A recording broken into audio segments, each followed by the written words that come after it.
Namaku Rangga. Setiap pagi, sebelum matahari muncul sempurna, aku sudah di pasar. Bau amis dari ikan, aroma bawang, suara ibu-ibu nawar, semua itu udah kayak lagu yang tiap hari aku dengar. Kadang bising, kadang bikin kepala panas, tapi, ya beginilah hidupku. Aku jualan sayur. Nggak besar-besar amat, cuma lapak kecil dari papan dan terpal biru yang udah bolong di beberapa bagian.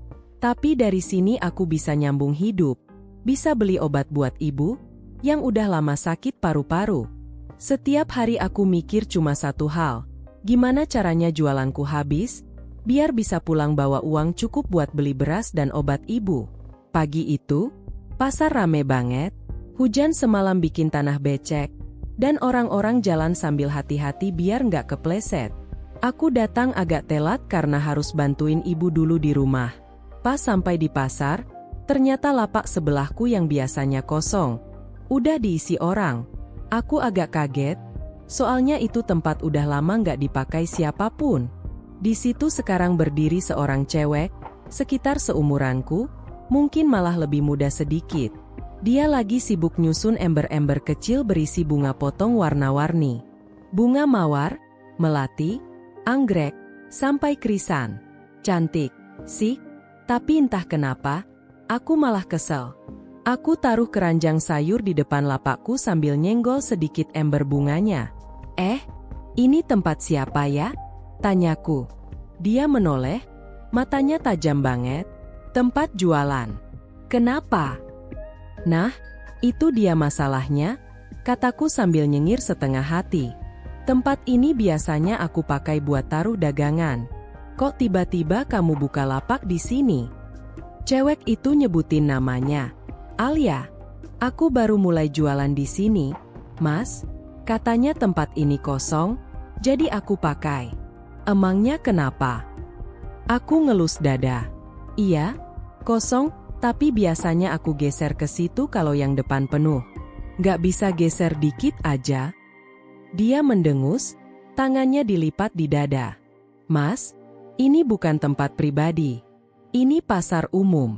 Kalau mau geser, ya cari tempat lain. Aku udah sewa bagian sini dari pengelola pasar. Nada bicaranya dingin banget. Aku jadi panas. Sewa? Aku juga sewa, Mbak.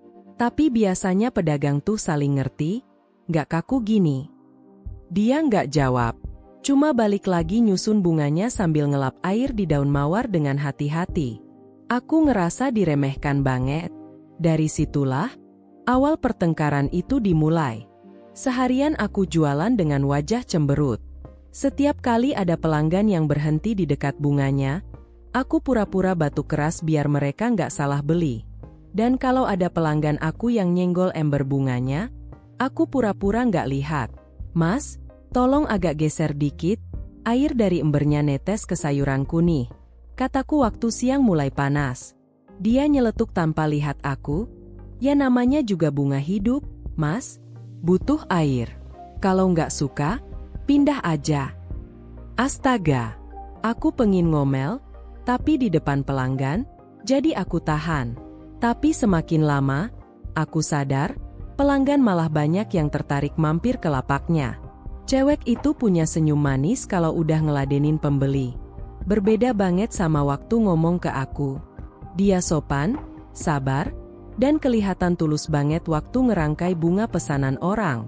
Aku sempat lihat dia bungkusin satu buket mawar buat ibu-ibu yang katanya mau ziarah kuburan. Tangannya cekatan, tapi lembut. Saat itu, entah kenapa, rasa keselku mulai luntur sedikit. Tapi ya gengsi. Aku tetap pura-pura nggak peduli. Sampai suatu sore, saat pasar mulai sepi, angin tiba-tiba kencang banget. Terpalku nyaris lepas. Aku panik, langsung pegang tiangnya, tapi tali pengikatnya udah robek. Tanpa aku minta, Alia langsung datang bantuin. Dia pegang sisi lain terpal dan ngikatnya lagi pakai tali cadangan. Tangannya kotor kena lumpur, tapi dia tetap bantu sampai terpalku aman. Begitu selesai, aku cuma bisa bengong. Makasih. Ya. Dia senyum dikit, tanpa menatap lama. Sama-sama. Aku nggak suka lihat orang susah sendirian. Aku nggak tahu harus jawab apa. Habis itu, dia balik ke lapaknya. Aku cuma berdiri di situ, ngerasa bego banget. Tadi pagi masih ribut, sore udah ditolongin. Sejak itu, suasana agak berubah. Kami nggak banyak ngomong, tapi juga nggak saling sindir. Aku kadang bantuin dia angkat ember kalau hujan turun tiba-tiba. Kadang dia bantuin jagain lapakku sebentar kalau aku harus ke toilet. Sampai suatu hari, aku dengar kabar dari tukang parkir pasar. Katanya, Alia itu baru beberapa minggu tinggal di kampung sebelah. Dia datang dari kota karena ayahnya baru meninggal, dan sekarang dia bantu ibunya jual bunga biar bisa tetap hidup. Aku nggak tahu kenapa, tapi hati ini jadi agak nyesek dengarnya. Mungkin karena aku juga ngerti rasanya kehilangan. Aku juga cuma hidup berdua sama ibu, dan tiap kali ibu batuk sampai sesak, aku takut banget kehilangan dia. Hari-hari berlalu. Kadang kami ngobrol singkat, cuma basa-basi. Tapi setiap kali ngobrol, entah kenapa, aku ngerasa nyaman. Dia bukan tipe cewek cerewet, tapi tiap kata-katanya tenang, lembut, dan tulus. Satu sore, hujan deras banget. Pasar sepi, semua pedagang buru-buru nutup lapak. Aku juga lagi beres-beres, tapi ember bunga Alia satu tumpah ke arah lapakku. Air bercampur daun bunga ngebasahin beberapa ikat sawi dan kangkungku. Aku refleks ngomel. Duh, lihat dong. Jadi basah semua nih. Dia minta maaf buru-buru sambil bantu ngelap. Maaf banget, Mas. Nggak sengaja. Ya tapi kan rugi. Ini sayurnya basah. Mana bisa dijual lagi? Dia kelihatan bingung. Aku ganti, ya. Tapi uangku nggak banyak. Nanti aku bayar sebagian dulu. Aku diam. Hujan makin deras, suara air kayak nutup semua emosi di dada. Aku lihat wajahnya yang basah, bukan cuma karena hujan, tapi juga kayak ada rasa bersalah di sana. Akhirnya aku cuma bilang pelan, "Udah, nggak usah." Aku juga kebanyakan ngomel. Dia menatapku sebentar, lalu tersenyum kecil. "Terima kasih." Sejak hari itu, aku sadar sesuatu. Kadang, orang yang bikin kita marah di awal, justru orang yang diam-diam nyentuh hati kita paling dalam. Dan meski aku belum tahu apa nama perasaan ini, tapi setiap kali aku lihat dia nyusun bunga, aku ngerasa aneh, tapi hangat. Mungkin, begitulah awal dari cinta. Bukan datang dari senyum manis, tapi dari pertengkaran kecil yang gak disengaja. Sejak kejadian sore itu, suasana antara aku dan Alia berubah.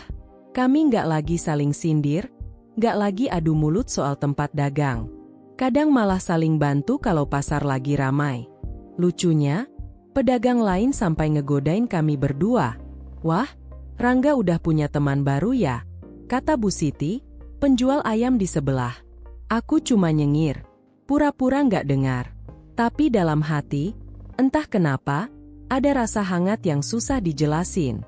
Pagi-pagi sekarang terasa beda. Biasanya aku datang ke pasar cuma bawa beban pikiran.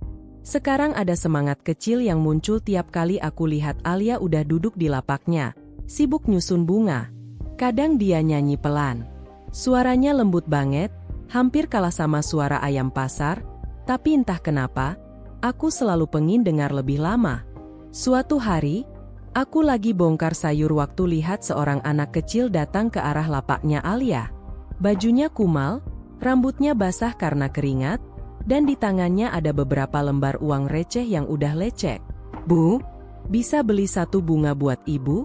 katanya pelan. Alia jongkok, senyum ke anak itu. "Buat ibu? Uangnya segini cukup kok. Mau bunga apa?"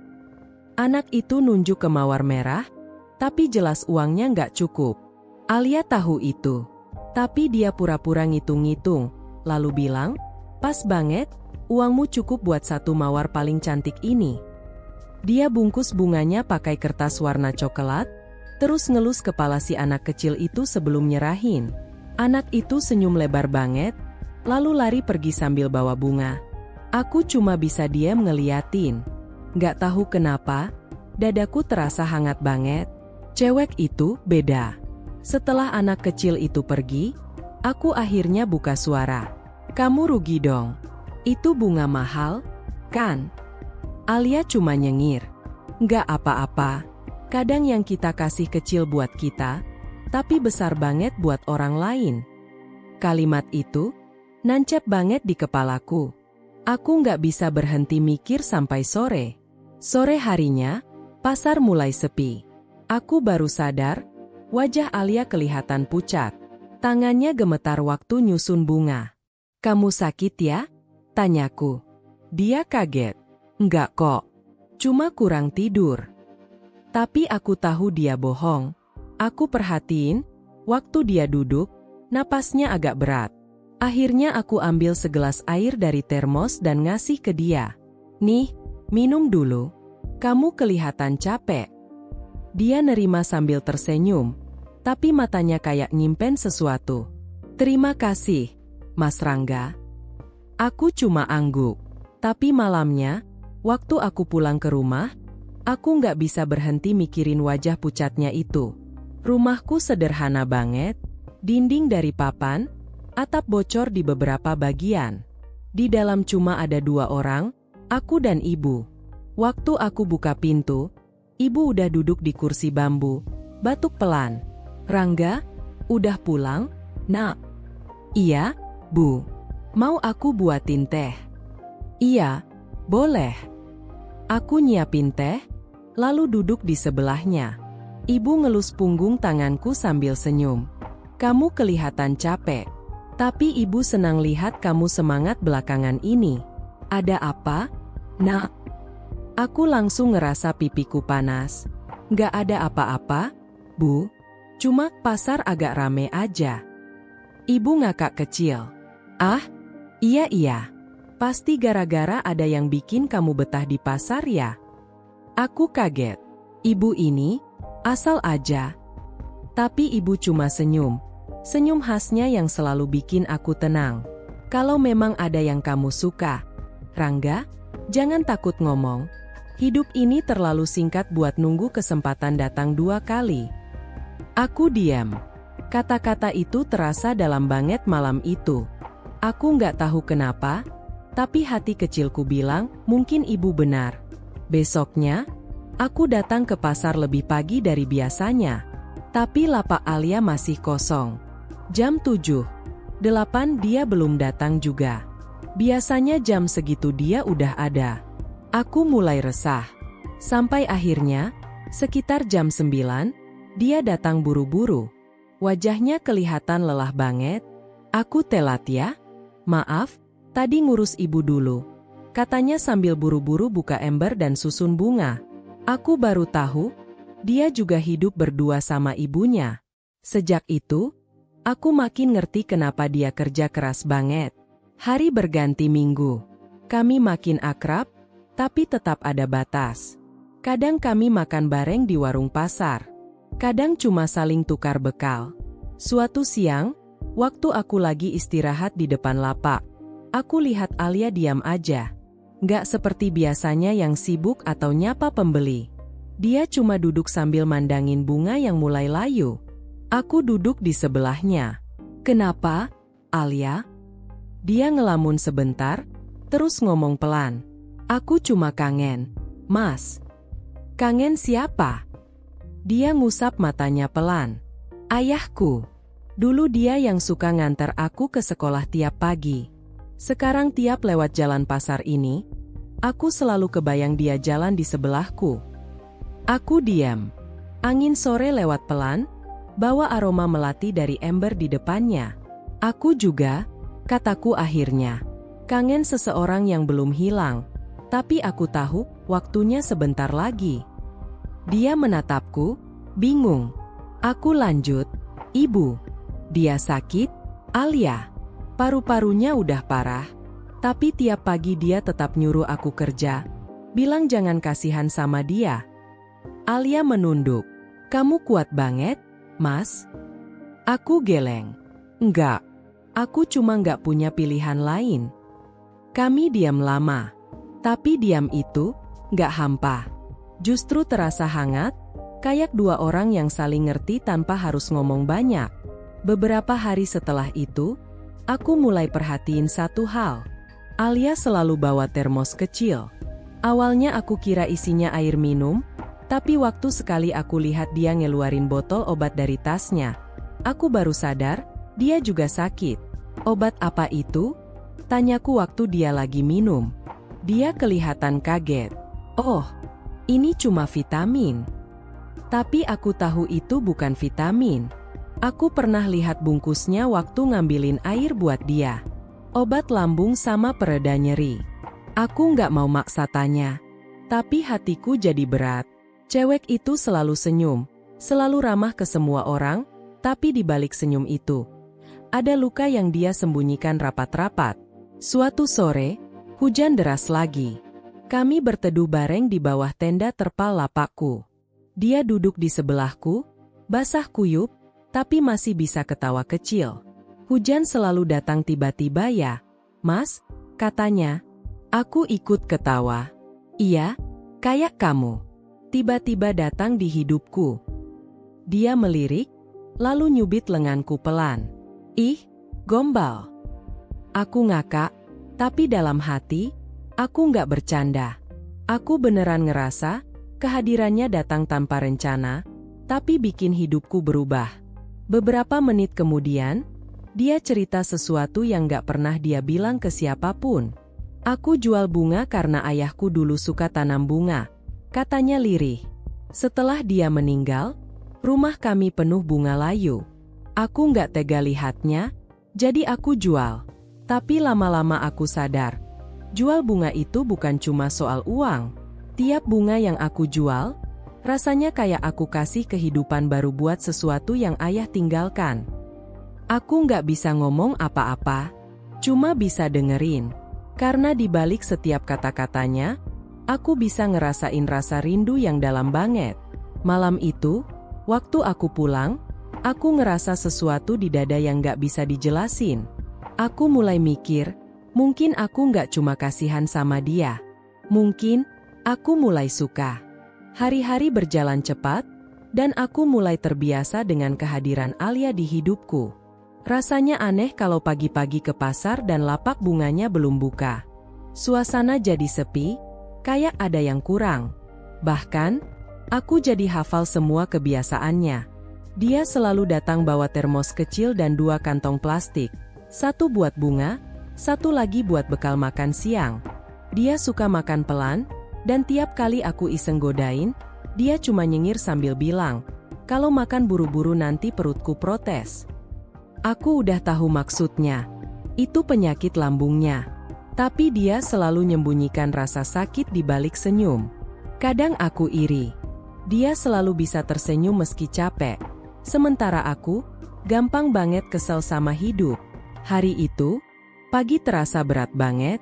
Langit gelap, tanda hujan bakal turun kapan aja. Tapi pasar tetap ramai. Orang-orang berlalu lalang sambil bawa payung dan karung. Aku lagi nyusun tomat waktu Alia datang sambil ngos-ngosan. Jas hujannya masih menetes air. Kamu kehujanan? Tanyaku. Iya. Hujan di jalan tadi. Loh, kenapa nggak nunggu reda? Dia cuma nyengir. Kalau nunggu, nanti pelanggan keburu pergi. Aku ngelihat bajunya agak basah, tangannya dingin. Tanpa banyak pikir, aku ambil handuk kecil dari kotak di bawah meja dan kasih ke dia. Nih, keringin dulu, nanti masuk angin. Dia kaget, tapi akhirnya nerima.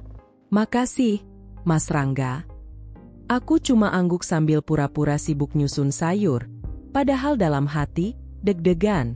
Menjelang siang, hujan mulai turun deras banget. Air ngalir kemana-mana, becek, bahkan beberapa lapak mulai banjir. Para pedagang sibuk ngangkat dagangan, nyari tempat aman. Aku langsung nutup terpal, tapi satu sisi lapakku bocor parah. Air netes dari atas, dan sebelum aku sempat perbaiki, Alia datang sambil bawa ember besar. Nih, pakai emberku dulu buat nahan airnya, katanya sambil bantu nyangga terpal. Nggak usah. Udah, sini. Aku bantu. Kami akhirnya berteduh berdua di bawah terpal yang kecil itu.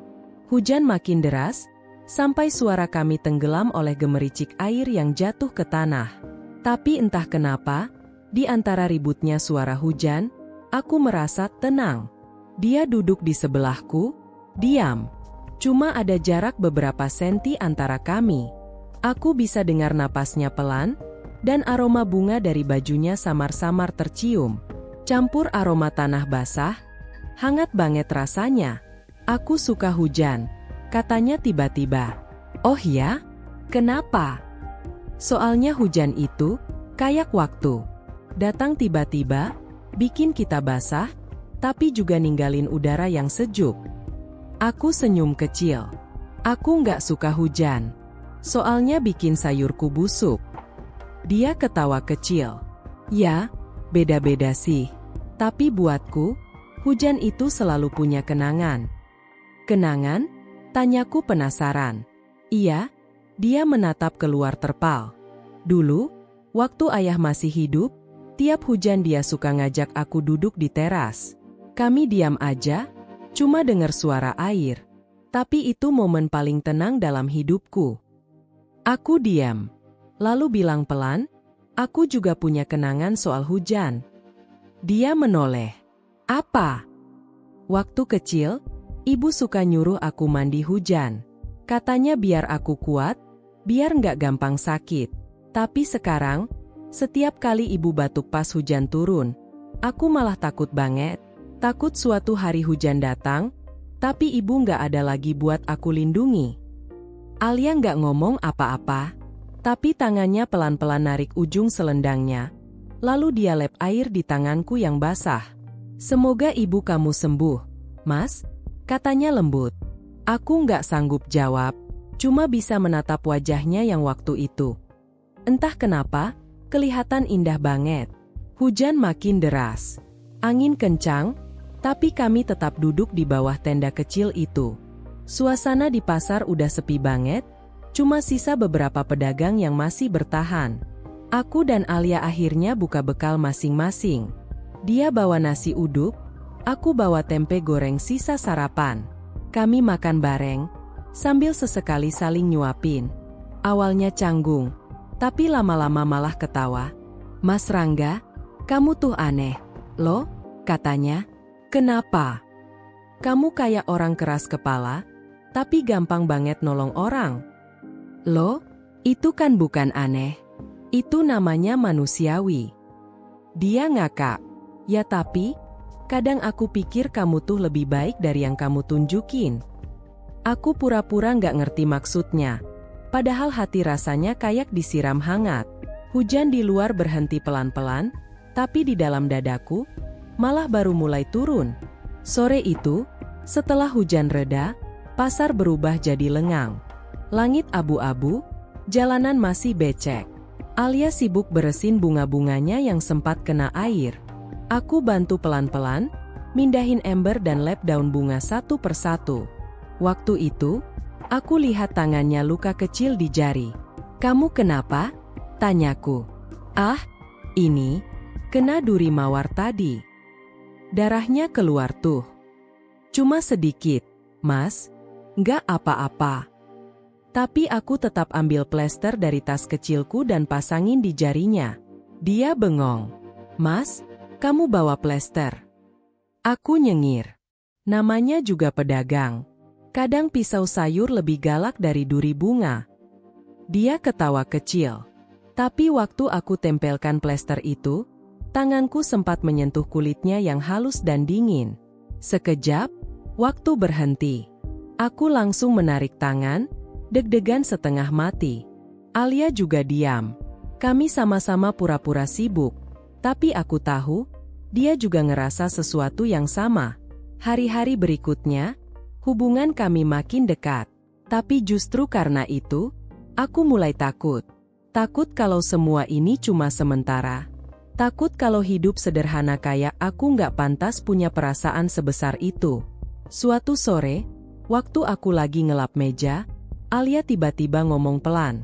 Mas Rangga. Ya, kamu pernah mikir, kenapa Tuhan pertemukan dua orang di tempat yang gak disangka-sangka? Aku berhenti. Pernah. Dan aku rasa, mungkin karena dua orang itu saling butuh. Dia senyum tipis. Mungkin juga karena dua orang itu punya luka yang cuma bisa sembuh kalau mereka ketemu. Aku menatapnya lama. Alia. Hekem. Tapi kalau salah satu pergi, luka yang lain bakal terbuka lagi, kan? Dia diam. Tatapannya turun ke bunga di tangannya. Aku takut jatuh cinta, Mas, katanya lirih. Kenapa? Soalnya cinta selalu bikin aku kehilangan. Aku pengin bilang banyak hal, pengin meyakinkan dia kalau aku nggak akan ninggalin. Tapi kata-kata itu nyangkut di tenggorokan. Aku cuma bisa jawab pelan, kalau gitu, biarin aku yang jagain hatimu dulu. Sampai kamu nggak takut lagi. Dia nggak jawab, tapi senyumnya waktu itu, cukup buat aku tahu kalau hatinya mulai percaya sedikit demi sedikit. Malamnya, waktu aku pulang, aku nemuin ibu batuk keras banget. Aku panik, buru-buru kasih obat dan ngelap keringatnya. Ibu nggak apa-apa. Cuma kecapean, Nak, katanya lemah. Tadi hujan, udara dingin. Aku duduk di sampingnya, genggam tangannya. Dalam hati, aku cuma bisa berdoa. Kalau aku harus kerja lebih keras, nggak apa-apa, asal ibu bisa sembuh. Tapi di antara kekhawatiranku, aku ngerasa sedikit tenang. Karena entah gimana, ada Alia di pikiranku. Dia kayak sinar kecil di tengah hidupku yang suram. Besoknya, aku datang ke pasar lebih awal. Tapi lapak Alia kosong. Aku nunggu sampai siang, tetap nggak datang. Aku mulai resah, tanya ke pedagang lain. Bu, Alia nggak kelihatan ya hari ini? Bu Siti jawab, tadi pagi ada yang bilang ibunya Alia masuk rumah sakit. Nak, hatiku langsung nyesek. Tanpa pikir panjang, aku tutup lapakku lebih cepat dan langsung jalan ke arah kampung tempat dia tinggal. Rumahnya kecil, catnya udah pudar.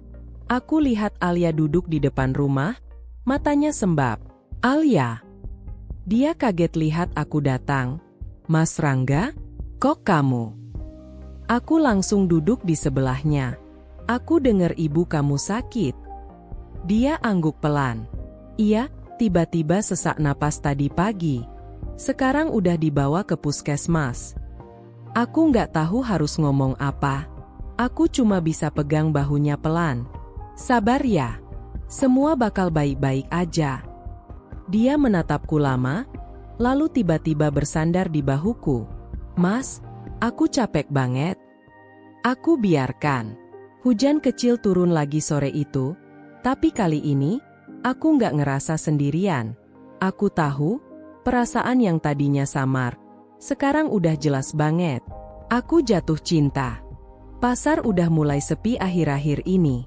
Entah kenapa, rasanya sunyi banget, padahal biasanya suara teriakan pedagang bersahutan, suara plastik kresek, tawa-tawa kecil ibu-ibu yang nawar harga, semua bikin hidup. Tapi sekarang, tiap pagi aku datang, cuma ada beberapa orang aja yang buka lapak. Beberapa pedagang bilang dagangan mereka sepi, pembeli berkurang, mungkin karena harga bahan pokok naik. Tapi buat aku, bukan cuma pasar yang sepi. Hati aku juga ikut sepi. Sejak beberapa hari terakhir, aku nggak lihat Alia di tempat biasanya. Lapak bunganya ditutup rapat pakai terpal. Awalnya kupikir dia lagi sakit atau mungkin libur. Tapi besoknya, dan besoknya lagi, tetap aja kosong. Entah kenapa, ada rasa aneh yang nggak bisa aku jelasin. Kayak ada bagian dari rutinitas aku yang hilang. Biasanya, dari kejauhan aku bisa lihat rambutnya yang diikat asal, atau dengar suaranya ngomel-ngomel ke pelanggan yang nawar kebangetan. Tapi sekarang, nggak ada apa-apa. Hanya udara lembab dan aroma sisa sayur busuk yang tertinggal di selokan pasar. Hari itu, aku pulang agak cepat. Badan rasanya lelah, tapi bukan karena kerja. Lebih karena pikiran. Pas sampai rumah, aku langsung nengok ke kamar ibu. Ibu masih tiduran, matanya sayu, wajahnya pucat. Udah seminggu ini beliau susah makan. Bu, aku bawain bubur ayam, ya. Tadi lewat depan gang ada yang jual. Kataku sambil duduk di sampingnya. Beliau cuma senyum pelan, lalu bilang lirih, kamu jangan capek-capek, enggak? Daganganmu gimana? Aku angguk. Lumayan, Bu. Tapi pasar agak sepi. Mungkin karena musim hujan. Ibu cuma diam, lalu pegang tangan aku. Yang penting kamu jaga kesehatan. Jangan terlalu mikirin orang lain dulu. Aku tahu maksud ibu. Beliau masih sempat nyindir hal-hal yang gak pernah aku ceritain. Aku pikir, mungkin ibu tahu aku sering mikirin Alia. Aku sering cerita soal orang-orang di pasar, tapi tiap kali nyebut nama Alia, ibu selalu pasang senyum kecil yang entah kenapa bikin aku salah tingkah. Besok paginya, aku bangun lebih pagi dari biasanya. Langit masih abu-abu, tapi aku pengen berangkat duluan. Mungkin cuma biar pikiran tenang aja. Tapi pas sampai di pasar, aku kaget. Lapak bunga Alia udah kebuka.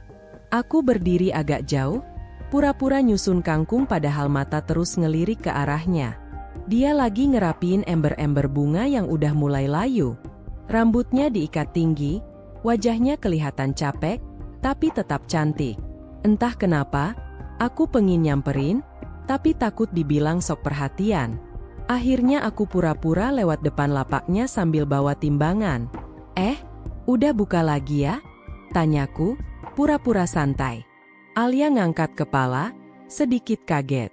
Iya, kemarin aku harus jagain ayah. Sakit? Jawabnya pelan.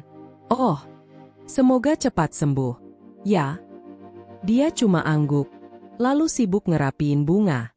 Tapi aku perhatiin tangannya gemetaran sedikit. Alia, kamu nggak apa-apa kan? Tanyaku lagi. Dia senyum tipis. Nggak apa-apa, Rangga. Aku cuma capek. Aku hampir aja ngajak dia duduk. Tapi keburu ada pembeli datang. Jadi aku balik ke lapak.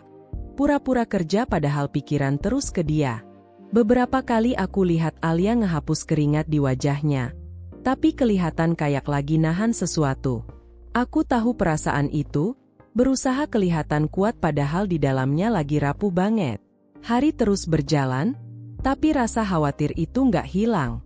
Sampai satu malam, waktu aku lagi jagain ibu, tiba-tiba ponselku bergetar. Nomor nggak dikenal. Halo? Rangga? Suara di seberang langsung bikin aku kaget. Itu Alia. Alia? Iya? Kenapa? Suara dia agak serak. Kamu lagi di mana? Di rumah. Kenapa? Ayah aku masuk rumah sakit. Aku sendirian, Rangga. Tanpa mikir panjang, aku langsung pakai jaket, ambil kunci motor, dan meluncur ke alamat rumah sakit yang dia sebutin. Sampai di sana, aku lihat dia duduk di kursi tunggu, matanya sembab, rambutnya berantakan, tapi tetap cantik. Aku duduk di sampingnya tanpa banyak tanya. Udah lama di sini? Dia geleng pelan. Baru 1 jam. Ayah tadi sesak napas tiba-tiba. Aku cuma angguk. Gak tahu harus ngomong apa, tapi aku ngerasa kehadiranku cukup. Kadang, gak perlu kata-kata buat nenangin seseorang. Beberapa menit kami cuma diam. Suara langkah perawat dan bunyi alat medis di lorong jadi latar yang aneh, tapi menenangkan. Alia tiba-tiba bersandar pelan ke bahuku. Makasih ya, Rangga. Aku cuma bilang pelan, udah, jangan mikir apa-apa dulu. Aku di sini. Malam itu, aku jagain Alia sampai pagi. Dan entah kenapa, ada sesuatu yang berubah. Hubungan kami nggak lagi kayak 2 orang yang saling bentak di pasar. Ada rasa tenang setiap kali dia bicara, ada rasa hangat setiap kali dia senyum. Tapi hidup nggak selalu mulus. Beberapa hari setelah itu, ibu aku drop parah. Aku nggak sempat ke pasar, nggak sempat kabarin Alia juga. Setiap hari aku cuma fokus ngerawat ibu. Sampai suatu pagi, Aku nemuin amplop kecil di depan rumah. Di dalamnya ada secarik kertas dan uang 100.000. Tulisan di kertas itu halus banget. Buat beli obat ibu. Jangan nolak. Alia. Aku bengong. Gimana dia tahu ibu sakit? Mungkin dari cerita pedagang lain. Tapi yang bikin aku terdiam lama bukan soal uangnya. Tapi perhatian kecil itu. Rasanya nyentuh banget. Aku coba hubungi dia. Tapi nomornya nggak aktif. Aku sempat mau ke pasar. Tapi ibu masih butuh dijaga. Jadi cuma bisa berdoa. Semoga dia baik-baik aja. 2 minggu kemudian, aku baru bisa balik ke pasar. Tapi pas sampai, aku langsung ngerasa ada yang aneh. Beberapa orang saling bisik-bisik. Rangga, kamu tahu Alia nggak jualan lagi ya? Tanya seorang ibu pedagang telur. Aku langsung kaget. Kenapa, Bu? Katanya, ayah Alia meninggal seminggu lalu. Sejak itu dia nggak pernah kelihatan lagi di pasar. Aku cuma bisa diam. Dada rasanya sesak. Aku bahkan gak sempat bilang terima kasih atas semua kebaikannya. Sore itu, aku duduk di depan lapak bunganya yang kosong. Terpalnya masih terlipat rapi di pojokan. Ember-ember bekas bunga masih di tempatnya. Aku pegang satu batang mawar kering yang tersisa. Entah kenapa, aku ngerasa kehilangan sesuatu yang lebih dari sekadar teman pasar. Hari demi hari berlalu, tapi bayangan Alia nggak pernah hilang dari pikiran aku. Kadang aku masih berharap dia bakal tiba-tiba muncul lagi, senyum sambil marah-marah kayak dulu. Tapi tiap kali lihat tempatnya kosong, aku sadar mungkin hidup emang kadang tega. Aku cuma bisa nunggu. Mungkin, suatu hari nanti, Tuhan bakal kasih kesempatan lagi buat aku ketemu dia. Dan kalau itu terjadi, aku janji nggak bakal nyanyain perasaan ini lagi. Waktu berjalan lebih cepat dari yang kukira. Tanpa sadar, sudah hampir 3 bulan sejak terakhir kali aku lihat Alia. Pasar mulai hidup lagi. Orang-orang kembali buka lapak. Suara tawar-menawar kembali riuh. Tapi entah kenapa semua itu terasa kosong. Aku masih berjualan seperti biasa. Bangun subuh, ke pasar induk, beli sayur, lalu jual lagi di lapak kecilku. Hidup sederhana, tapi kali ini tanpa tawa ibu, tanpa senyum Alia. 2 orang yang paling berarti dalam hidupku, hilang dalam waktu yang hampir bersamaan. Ibu meninggal seminggu setelah aku dengar kabar ayah Alia wafat. Aku masih ingat malam itu. Hujan deras, jalanan sepi, dan di dalam rumah yang kecil itu, ibu memegang tanganku erat sambil berbisik pelan. Jangan takut sendirian. Enggak, Tuhan gak pernah ninggalin kamu. Lalu genggamannya pelan-pelan melemah. Sejak malam itu, rumah ini rasanya sunyi banget. Kadang aku masih nyiapin teh manis buat 2 orang. Kadang aku masih nyaut ketika tanpa sadar manggil, "Bu," dari dapur. Tapi jawabannya cuma gema hening. Dan di antara semua kesepian itu, aku sering ingat Alia. Sampai suatu pagi, pasar kembali ramai karena ada acara bersih-bersih bersama.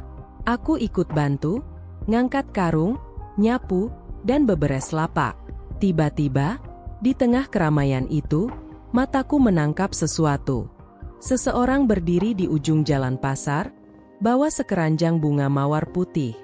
Rambutnya diikat, pakai kemeja biru muda, wajahnya teduh meski tampak lelah. Aku refleks berhenti, dan sebelum otak sempat mikir panjang, hati udah lebih dulu yakin. Itu Alia. Aku jalan pelan mendekat, tapi langkahku kayak nggak percaya. Dia juga lihat aku, dan untuk sesaat dunia berhenti. Orang-orang lewat, suara obrolan berseliweran, tapi yang aku dengar cuma degup jantung sendiri. "Rangga," katanya pelan. Suaranya agak bergetar, tapi senyumnya masih sama. Aku hampir nggak bisa ngomong. "Alia, kamu kemana aja? Aku cari-cari kamu." Dia menunduk sedikit, senyum getir. "Aku pulang kampung waktu ayah meninggal. Harus ngurus semua peninggalannya dulu." Aku cuma angguk. "Aku turut berduka ya, Alia." Dia balas lirih, aku juga dengar kabar tentang ibumu. Aku ikut sedih. Kami sama-sama diam cukup lama. Ada banyak hal yang pengen aku bilang, tapi nggak tahu harus mulai dari mana. Sampai akhirnya dia buka suara duluan. Pas aku dengar ibu kamu sakit, aku pengen banget bantu. Tapi waktu itu aku juga lagi nggak punya apa-apa. Jadi cuma bisa nitip uang kecil buat beli obat. Maaf ya, Rangga. Aku langsung geleng. Jangan minta maaf, Alia. Justru aku yang harusnya bilang makasih. Waktu itu, perhatian kecil kamu, rasanya besar banget buat aku. Dia senyum tipis. Kamu masih sama aja? Ya, sederhana tapi selalu bikin orang tenang. Hari itu kami duduk lama di bangku dekat parit pasar. Bicara tentang ibu, tentang ayahnya, tentang hidup yang ternyata nggak seindah harapan, tapi juga nggak seburuk yang kami kira. Alia cerita kalau sekarang dia bantu salah satu koperasi kecil yang ngatur bunga kiriman untuk acara-acara di kota. Kadang bantu kirim ke gereja, kadang ke rumah duka. Katanya, setiap kali dia lihat bunga mawar putih, dia selalu ingat pasar, dan ingat aku. Aku cuma bisa senyum. Aku juga gitu. Tiap kali lihat bunga yang mulai layu, aku ingat kamu. Soalnya dulu kamu pernah bilang, bunga layu itu bukan berarti jelek. Kadang dia cuma butuh air baru buat hidup lagi. Alia tertawa kecil, matanya agak berkaca. Kamu masih ingat aja? Ya? Tiap katanya masih aku ingat. Jawabku jujur. Sejak hari itu, Alia mulai sering datang ke pasar lagi. Kadang cuma buat mampir. Kadang sekalian bantu aku jualan. Orang-orang pasar sampai godain kami, bilang kami cocok. Tapi kami cuma ketawa bareng. Pura-pura nggak peduli padahal hati rasanya hangat banget. Suatu sore, setelah pasar tutup, kami duduk di depan lapak sambil minum teh manis. Langit sore memantulkan warna oranye yang lembut banget, dan suara jangkrik mulai kedengaran. Alia tiba-tiba nyeletuk. Rangga, kamu pernah ngerasa hidup kamu terlalu berat nggak? Aku mikir sebentar. Dulu iya, tapi sekarang nggak.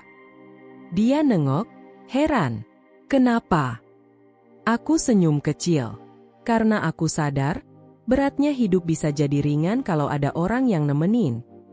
Dia cuma diam, tapi matanya berkaca-kaca. Aku lanjut pelan. Alia, aku nggak punya banyak hal. Aku nggak bisa janji hidupku bakal selalu mudah. Tapi kalau kamu nggak keberatan jalan bareng orang biasa kayak aku pengen jagain kamu. Dari sekarang, dan seterusnya. Alia menunduk, suaranya gemetar. Rangga, aku juga nggak punya apa-apa. Tapi kalau kamu nggak malu, aku pengen jagain kamu juga. Aku tersenyum, lalu menggenggam tangannya. Tangannya dingin, tapi di genggaman itu aku ngerasa hangat yang gak pernah aku rasain sebelumnya. Waktu berlalu. Aku dan Alia akhirnya memutuskan buka lapak bareng. Lapak sayur dan bunga di satu tempat. Lucu, ya? Dulu kami berantem gara-gara rebutan tempat jualan, sekarang malah berbagi meja yang sama. Kadang kami berdua masih suka ribut kecil. Soal harga, soal cara nyusun barang, atau sekadar bercandaan sepele. Tapi setelah itu, kami selalu ketawa bareng. Orang-orang pasar bilang lapak kami paling rame. Soalnya katanya suasananya hangat. Suatu pagi, seorang ibu tua beli bunga mawar putih dan seikat sawi. Dia senyum sambil bilang, kalian cocok banget. Kelihatan kalau jualannya dari hati. Alia nengok ke aku, senyum, lalu jawab pelan. Iya, Bu, dari hati. Aku cuma bisa tertawa kecil, tapi dalam hati aku tahu, kalimat itu benar. Karena semua yang kami lakukan sekarang, memang dari hati. Malamnya, waktu pasar udah sepi, aku duduk di depan lapak, lihat ke langit yang penuh bintang. Aku pikir, hidup memang aneh. Kadang cinta nggak datang lewat pertemuan manis. Kadang malah dari pertengkaran konyol, dari salah paham, dari air mata, bahkan dari kehilangan. Tapi kalau Tuhan udah nentuin dua hati buat saling nyembuhin, gak ada yang bisa ngalangin. Alia duduk di sampingku, nyender di bahuku. Apa kamu pernah nyesel, Rangga? Aku geleng pelan. Enggak. Kalau bukan karena pertengkaran di pasar dulu, mungkin aku nggak bakal ketemu kamu. Dia ketawa kecil. Jadi kamu bersyukur sempat marah-marah sama aku. Aku senyum. Banget. Kami berdua tertawa pelan. Angin malam berhembus lembut, membawa aroma bunga segar dan sayur yang baru dipanen. Di tengah kesederhanaan itu, aku sadar, cinta nggak harus megah. Kadang cinta cuma butuh dua hati yang mau saling mengerti, meski hidup nggak selalu mudah. Dan di antara tumpukan bunga dan sayur di pasar kecil itu, cinta kami tumbuh, dengan cara yang paling sederhana tapi paling tulus. Tamat.